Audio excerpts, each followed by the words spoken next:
Hello guys, good afternoon. Magluluto tayo ng nilagang munggo guys. Ito yung ingredients guys: kalabasa, baboy, kamatis, bawang, sibuyas, saka siling pahaba.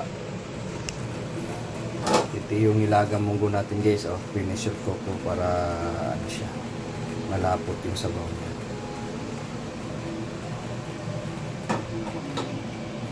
Right guys, see you.